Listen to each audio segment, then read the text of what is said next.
Hello friends, എല്ലാവർക്കും Phoenix കെയറിൻ്റെ പുതിയ വീഡിയോയിലേക്ക് ഇന്ന് അമ്മയ്ക്ക് വേണ്ടി ഒരു ഗിഫ്റ്റ് ഹാമ്പർ സെറ്റാക്കി കൊടുക്കാൻ പോവാണ്, ഒരു വെഡ്ഡിങ് ഫംഗ്ഷന് വേണ്ടിയിട്ട്. അപ്പോൾ തുടങ്ങുമല്ലേ. അമ്മയ്ക്കപ്പോൾ ഒരു മാരേജ് ഫംഗ്ഷന് പോകേണ്ടതായിട്ടുണ്ട്. അപ്പോൾ അതിന് വേണ്ടി അമ്മയ്ക്ക് എന്ത് കൊടുക്കണം എന്നിങ്ങനെ ചിന്തിച്ചുകൊണ്ടിരുന്നപ്പോൾ ഞാനാ പറഞ്ഞു, ഇപ്പം എല്ലാവരും പുതിയ ഈ ഗിഫ്റ്റ് ഹാമ്പറൊക്കെ സെറ്റ് ചെയ്ത് സംഗതി കുറേ ഐറ്റംസൊക്കെ വെച്ച് സംഗതി ഇപ്പം അങ്ങനെയൊക്കെയാ, അപ്പം പുതിയ രീതിയിലൊക്കെ കൊടുക്കാം എന്നൊക്കെ പറഞ്ഞിട്ടാണ് സെറ്റ് ചെയ്തത്. അപ്പം മെയിനായിട്ട് ഇതിൽ വലിപ്പമുള്ള സാധനമാണ് A4 സൈസിൻ്റെ ഫോട്ടോ ഫ്രെയിം. അപ്പോൾ അതുകൊണ്ട് തന്നെ അതിൻ്റെ അളവിലാണ് ഞാൻ ബോക്സ് സെറ്റ് ചെയ്ത് ആദ്യം എടുക്കാൻ പോകുന്നത്. എന്ന് വെച്ചാൽ അതിൻ്റെ എക്സ്ട്രാ ഉണ്ട് കേട്ടോ ഇപ്പോഴത്തെ സൈഡിൽ. അപ്പം അതിനുവേണ്ടി വീണ്ടും അതിനു വേണ്ടി ആയിപ്പോയി അല്ലേ. അപ്പം ബോക്സ് ഉണ്ടാക്കാൻ വേണ്ടി എനിക്ക് ചേട്ടത്തോട് തന്നത് നമ്മുടെ ലാപ്ടോപ്പിൻ്റെ, ഓഫീസിലുള്ള ലാപ്ടോപ്പിൻ്റെ 2 ബോക്സുകളായിരുന്നേ, കാർഡ്ബോർഡ് ബോക്സുകൾ കിട്ടിയായിരുന്നു. അപ്പോൾ അത് വെച്ചിട്ട് ആ ഒരു A4 സൈസിൻ്റെയൊക്കെ അളവിൽ നീളം മാത്രമേ എടുത്തിട്ടുള്ള ബ്രെഡ്ത്ത് അതിനേക്കാട്ടിൽ കുറച്ചുകൂടെ കൂടുതൽ വേണം. കാരണം നമുക്ക് ഇവിടെ 2 കപ്സ് കൂടെ, കപ്പിൾ കപ്സ് ഉണ്ടല്ലോ സംഗതി, അതും കൂടെ നമ്മളിവിടെ സെറ്റ് ചെയ്ത് കൊടുക്കുന്നുണ്ട്. അപ്പോൾ അതിന് ഞാൻ വാങ്ങിയിരിക്കുന്നത് വിൻറ്റേജ് കപ്സ് ആയിരുന്നു കേട്ടോ. 2 എണ്ണം ഒന്നിച്ചുള്ളതുണ്ടല്ലോ, ആ വിൻറ്റേജ് കപ്സ് ആയിരുന്നു. അപ്പം ആദ്യമേ അതിൻ്റെ ഇടയ്ക്കായിട്ട് നമ്മളൊരു ഡിവൈഡർ സെറ്റ് ചെയ്യുന്നുണ്ട്. ഡിവൈഡർ എന്നൊക്കെ പറഞ്ഞാൽ വലിയ സംഭവമായിട്ടൊന്നും അല്ല കേട്ടോ, കാർഡ്ബോർഡിൻ്റെ തന്നെ. പിന്നെ അതിനൊരു അടപ്പ് വേണമല്ലോ.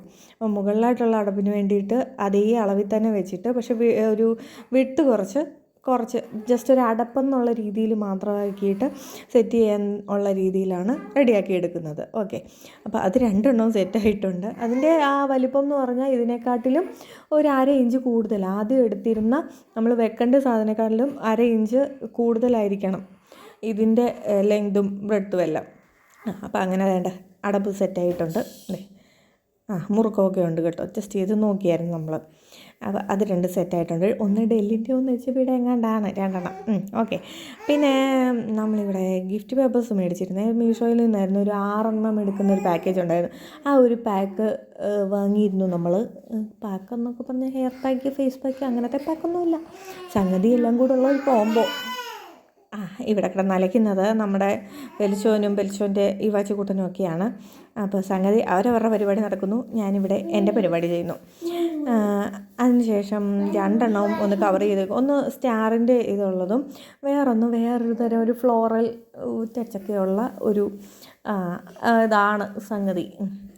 അപ്പോൾ 2 എണ്ണവും സെറ്റാക്കി എടുക്കുന്നുണ്ട്. ഉള്ളിലായിട്ടുള്ള ഡിവൈഡ് ചെയ്യാൻ വേണ്ടി വെച്ചിരിക്കുന്ന കാർഡ്ബോർഡിലും ആ ഒരു പീസയിലും നമ്മളിത് ഒട്ടിച്ച് കൊടുക്കുന്നുണ്ട്. പിന്നെ നമുക്കിനി അകം ഫുള്ളൊക്കെ ആയി. അപ്പോൾ ബോക്സിൻ്റെ കാര്യം നമ്മളിവിടെ സെറ്റാക്കി വെച്ചിട്ടുണ്ട്. ഇനി അതിൻ്റെ അകത്ത് വെക്കേണ്ട കുറേ പരിപാടിയുണ്ട്. ഫ്രെയിമിൻ്റെ കാര്യം ആദ്യം നമ്മളെടുത്തായിരുന്നു.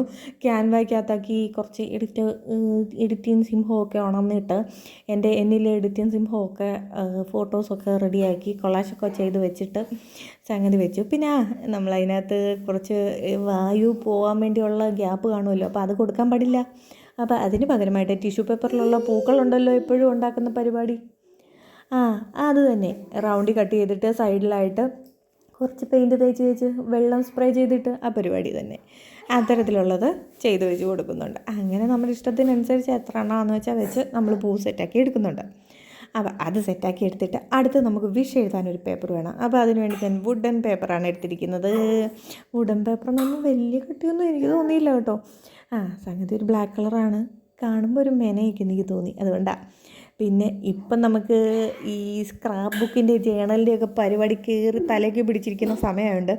ആ രീതിയിൽ തന്നെ ഒരു വിഷ് റെഡിയാക്കണമെന്നായിരുന്നു എൻ്റെ ചിന്ത. അപ്പോൾ അങ്ങനെ തന്നെ കീറിപ്പറിച്ച് പട്ടി കടിച്ച പോലത്തെ എന്നൊക്കെ വേണമെങ്കിൽ നിങ്ങൾക്ക് പറയാം. അപ്പോൾ അങ്ങനെയൊക്കെയുള്ള ഒരു ഐറ്റമൊക്കെ ഒന്ന് സെറ്റാക്കി വെച്ചിട്ടുണ്ട്. പിന്നെ ഒരു വിഷ് നമ്മൾ കണ്ടുപിടിച്ച് എഴുതി വെച്ച് കൊടുത്തു. എൻ്റേതായ കൈശത്തിൽ എൻ്റെ കൈപ്പടയിൽ എഴുതി വെച്ച് കൊടുത്തിട്ടുണ്ട്. അപ്പോൾ അതിന് ശേഷം ഡേറ്റും കൂടെ ചുമ്മാ നോട്ട് ചെയ്തു, നമ്മൾ പറഞ്ഞിട്ടില്ല. പിന്നെ റൗണ്ടിൽ ഇങ്ങനെ ഒന്ന് ചുരുട്ടിയെടുത്തിട്ട് പൈപ്പ് പോലെ വെച്ച് നമ്മുടെ കയ്യിലുള്ള റിബൺ വെച്ചിട്ട് നമ്മളിങ്ങനെ ഒന്ന് സെറ്റ് ചെയ്ത് കെട്ടി കൊടുത്തു. പിന്നെ ഇതാണ് നമ്മുടെ വിൻറ്റേജ് കപ്പ്. 2 ഒരു മാതിരി ഒരു പിങ്ക് കളത്തെ കളറ്, അടിപൊളിയാണ് പക്ഷേ കേട്ടോ, നല്ല വലിപ്പമൊക്കെ ഉണ്ട്. അപ്പോൾ ഇനി അതിനകത്ത് ചെയ്യാൻ പോകുന്ന എൻ്റെ തലയിൽ ഉദിച്ച ബുദ്ധിയാണിത്. അത് ഞാൻ ഒരു പേപ്പറിലാണ് സൂചിയിൽ കോർത്തെടുത്ത് ഇങ്ങനെ നൂല് വെച്ചിട്ട് കുറച്ച് നീളത്തിൽ വെച്ച് അറ്റത്തായിട്ടൊരു കോട്ട്, ഒരു ലൈഫിൻ്റെ ഒരു പോസിറ്റീവ് കോട്ട്, അങ്ങനെ രണ്ടെണ്ണത്തിൽ വെക്കാൻ വേണ്ടിയിട്ട് ഓരോ കോട്ടും കൂടി ഇങ്ങനെ സെറ്റ് ചെയ്ത് ഒരു ടീ ബാഗ് പോലെ, അതെ ഇപ്പം എല്ലാവർക്കും കത്തി കാണുമല്ലോ എന്താ ഉദ്ദേശിച്ചത്, അതേ ടീ ബാഗ് കണ്ടില്ലേ, ചായ കുടിച്ചോളൂ. അപ്പോൾ രണ്ടെണ്ണത്തിലും ഇതേപോലെ സെറ്റ് ചെയ്ത് കൊടുക്കുന്നുണ്ട്. സെറ്റ് ചെയ്ത് കൊടുത്തിട്ട് അത് നമുക്കിനിയും വെക്കാം. അപ്പോൾ അത് കഴിഞ്ഞു. ഇനി വേണ്ട ഇത് പലതും ഞാൻ പല സമയത്തെടുത്തത് കൊണ്ട് അതിൻ്റെ വെളിച്ചത്തിൻ്റെ കാര്യത്തിൽ പല ഡിഫറൻസും ഉണ്ട് കേട്ടോ. അപ്പോൾ അതേ കുറച്ച് വിഷിംഗ് കാർഡ്സ് അവരുടെ ഫോട്ടോ വെച്ച് തന്നെ നമ്മൾ സെറ്റ് ചെയ്ത്, വിഷിംഗ് കാർഡ്സ് അല്ല, കുറച്ച് കോഡ്സൊക്കെ എഴുതിയ, ലൈഫിൻ്റെ കോഡ്സൊക്കെ എഴുതിയ കാർഡ്സ്, പിന്നെ 2 സിൽക്കും കൂടെ വെക്കുന്നുണ്ട്. കുഴപ്പമില്ല, ലുക്കൊക്കെ ഉണ്ട്. അങ്ങനെ നമ്മുടെ ലൈറ്റും സെറ്റായിട്ടുണ്ട്. അപ്പോൾ വീഡിയോ ഇഷ്ടമായെങ്കിൽ വീഡിയോ ലൈക്ക് ചെയ്യാനും ചാനൽ കാണുന്നവരെ സബ്സ്ക്രൈബ് ചെയ്ത് സപ്പോർട്ട് ചെയ്യാനും മറക്കല്ലേ. അപ്പോൾ ഇനി അടുത്ത വീഡിയോയുമായി ഞങ്ങൾ എന്തെങ്കിലും എത്തുന്നിടം വരെ ടാറ്റാ.